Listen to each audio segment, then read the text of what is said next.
Did you know that grocery prices are up 29% since 2020? Wait, what? Yeah, 29% in 5 years. So if you feel like your grocery bill has basically doubled overnight, you're not alone. But for me, the challenge is I still want to put meals on the table that are healthy and have some variety. So today, I'm going to show you 20 meals I love to make whenever money is tight and we need to stretch a dollar. Also, let's not forget that I'm a mom of 4 kids aged 6 and under, so I need these recipes to be fast and easy. And at the end, I'm going to let you in on the simple habits I swear by to keep the grocery bill low week after week. No coupon binders, no hacks, just simple tweaks that work. So let's dive into these recipes, and I will try to provide all of the links to full recipes below. We are going to start with beans. Beans are a huge MVP of budget cooking. A bag costs just a couple of bucks and can stretch into multiple meals. They are full of protein and fiber, and they are just basically crazy versatile. Soups, chili, tacos, curries. You can swap them in a million different ways and not feel like you're eating the same thing every single night, especially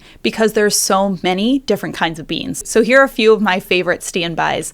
Black bean tacos or burritos. The basics of this is basically just taking a can of black beans and cooking them down in a pan. I literally dump the whole thing into the pan, liquid and all. And if you have some onions or peppers, you can saute that up first, but totally not necessary. Season it with some salt and pepper and garlic, cumin if you have it, and then just cook it until the liquid is mostly gone. You can then use them as is or mash up the beans a little bit. From there, you can wrap them into a tortilla with cheese and sear them on a hot pan. Throw them in a tortilla with shredded lettuce and avocado. Wrap them up into a burrito with rice and salsa. I also love making smashed tacos with them. So you spread the beans onto a tortilla, then smash them onto a griddle, bean side down, and when it's warmed through, flip and crisp the tortilla. And then of course, before we leave beans, we got to talk about burrito bowls, right? Another favorite. Rice as a base, then add in the beans, and then I just pile on salsa. I usually have some corn in the freezer, add some Greek yogurt. If you have a leftover chicken or another kind of meat from a different dinner, throw it on there and you are good to go. Next up, I want to talk about lentils. Lentils are another one of my favorite budget superfoods. Like beans, they are packed with protein and fiber and iron and folate. And because they are low in fat and slow digesting, they are super heart healthy and keep your blood sugar steady. So again, basically similar to beans, but the pro is that lentils cook way faster than beans and they are usually a little easier to digest. But I actually want to stop here really quickly to debunk a common misconception about beans. Now, I was a vegetarian for about 14 years and obviously relied pretty heavily on legumes for fiber and protein during this time. So I very often will still eat a lot of meals that have them. Very often people will tell me that they struggle to eat legumes like this because they find them hard to digest. This is fair enough. Beans contain different types and amounts of carbohydrates, mainly this carbohydrate that I am not going to try to pronounce. While these can cause some tummy troubles for most people who don't suffer from some type of digestive disorder, your gut microbiome can adapt if you start eating beans regularly. Now that that is out of the way, we can get back to the recipes. Making lentil soup is insanely easy. It is as easy as just cooking up like literally whatever veggies are left in your fridge. Add the lentils with some broth and or a can of diced tomatoes and just simmer it until cooked. I will include a recipe down below that it uses kind of my go-to base, but you can really customize this so many different ways. These soups also freeze amazing. I find that bean and lentil soups maintain really well in the freezer. Another meal that I like to make with lentils, even my kids adore, is this cheesy lentil bake. You're gonna shred up some carrots, cook it with some garlic. You can add onion too if you have it. And then you're just gonna add in some dried red lentils, whatever broth or stock you have hanging around. Then add in some breadcrumbs that's been grated, or even use up some old stale bread that has been laying around. Mix in a little cheddar cheese, smush it all into a lined pan, and top it with a little more cheese, and you cook it. This is super delicious, a really great side, or just a meal on its own. And like I said, even my kids like it. All right, we're gonna finish up with the bean and lentil category before we move on to meats. I always keep a can of chickpeas around. I get them in bulk at Costco because again, super versatile and they keep you full, so you can do so much with them. I like making pasta de sisi. It is basically one of my favorite one pot super simple dishes.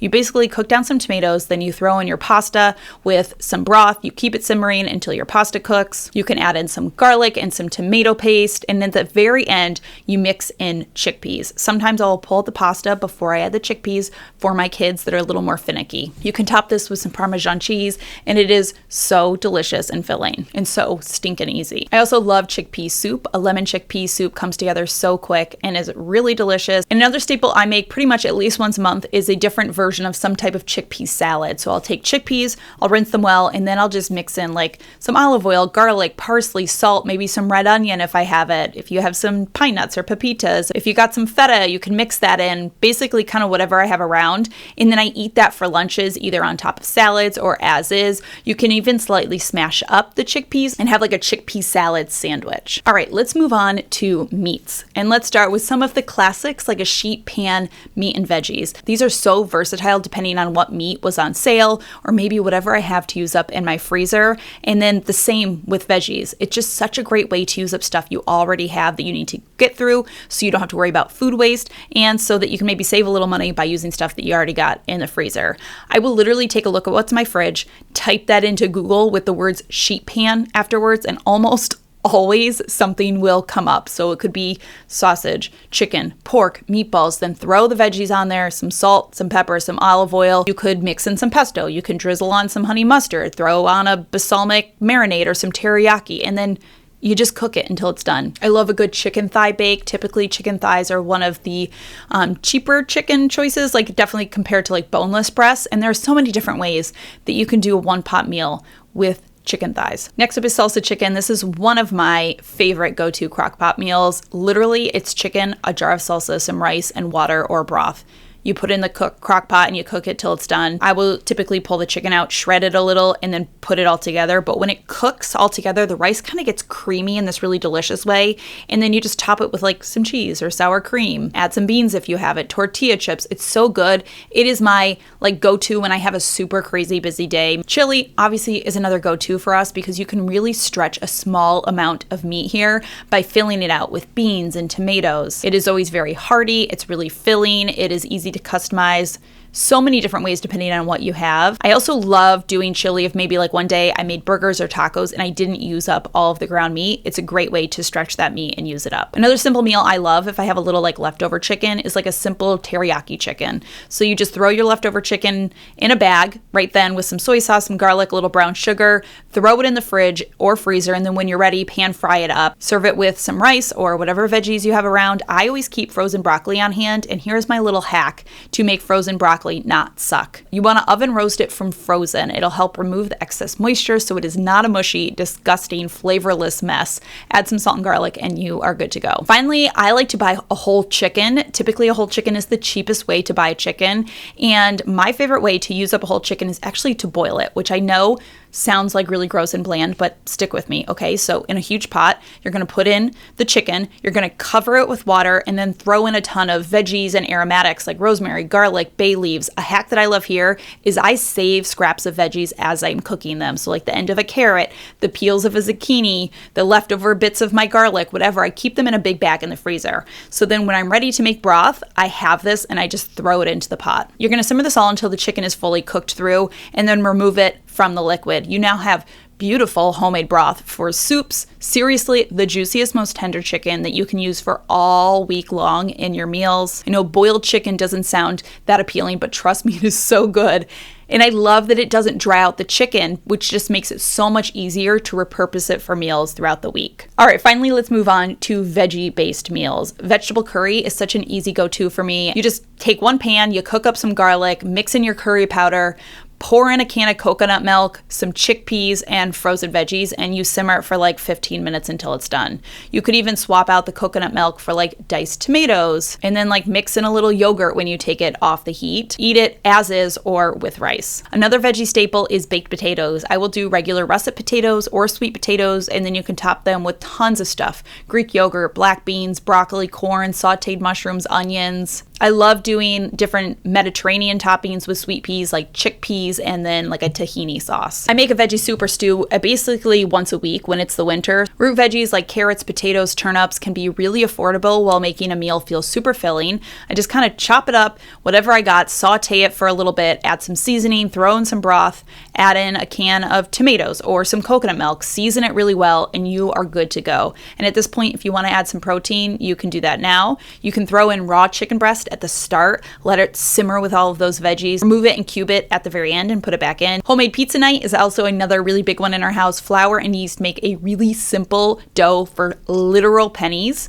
We always have marinara of some kind hanging around in our house, and then we top it with like literally whatever's in the fridge. The kids love it. I love it. And it's like basically free compared to takeout pizza. Next up is shakshuka. I'm saying that wrong. It sounds fancy, but it literally is just eggs simmered and like canned veggies and spices. So again, really versatile. You could do peppers or zucchinis or onions. You're just gonna saute them up, simmer that for a little while, create wells, pop in your eggs and cook them until they are just done. This is so delicious, one of our favorites, and we eat it with just like a delicious piece of bread. And on that note, finally, breakfast for dinner. Always a winner. Omelets, pancakes, avocado toast, such a good way to clean out the fridge, use up small bits of leftover cheese or veggies. I can usually pull like a breakfast for dinner together with stuff I already have in the house. Sometimes I just make like an egg bowl. So I'll scramble up some eggs and just have like whatever is left in the fridge as a side. Okay, so those are my probably more than 20 meals that I kind of just always lean on when I want to save a little bit money.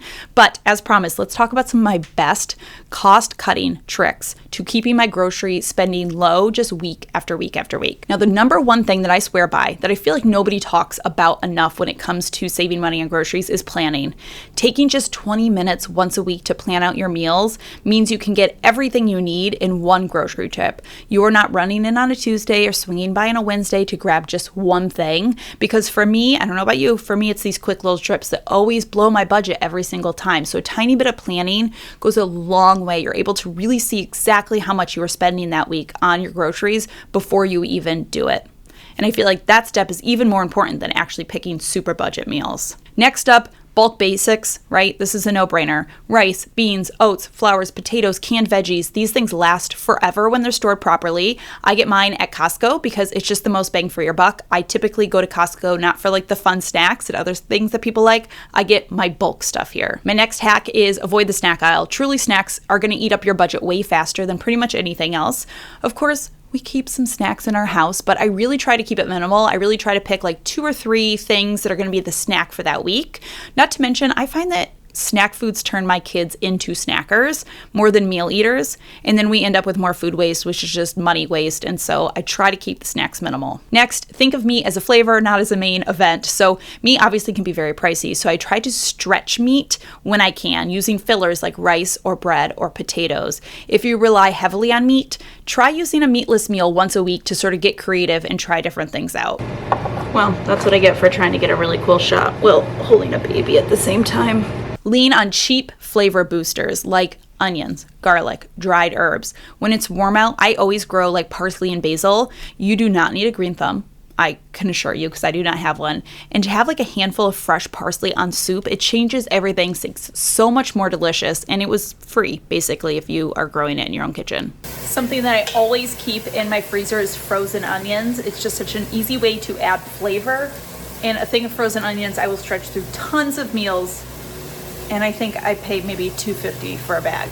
Next up, use your freezer like it is part of your budget. Freezing leftover means future you has dinner on a crazy night instead of having to order takeout. But also, I freeze staples. If I'm making rice, I'm going to make a ton of it and freeze it. Same with cookie dough, waffles, pancakes, broths, anything I can double up on and freeze for later. Which brings me to my next hack, which is I cook once and I eat twice. So if I'm making anything that I can freeze or save for later, I'm doing it. So if I make lasagna or enchiladas, I'm making at least 2 and putting 1 in the freezer. Future me is always grateful, and it always saves me on groceries to have these freezer meals. And finally, I think it's really helpful to learn to read ingredients. Once you get comfortable flipping something over and actually reading what's in it, you can shop a lot smarter. Lots of times you can find more affordable brands that are basically the same thing as the more expensive brands. At the end of the day, cooking cheap doesn't always have to mean boring. With a few tricks and some of my go-to meals, I find that I can eat fairly well, keep things pretty interesting, and still save a lot on my groceries every single month. I hope that you guys enjoyed this. I hope that some of these meals inspired you for some affordable, I was trying to think of another adjective to put after affordable, but I think that's really all I need to say. Affordable, fairly easy to cook meals that you can incorporate into your meal planning rotation. As always, thank you so much for stopping by and watching. I hope you're having a fantastic day. Hey, remember to be kind to yourself and others, and I will see you all in my next video.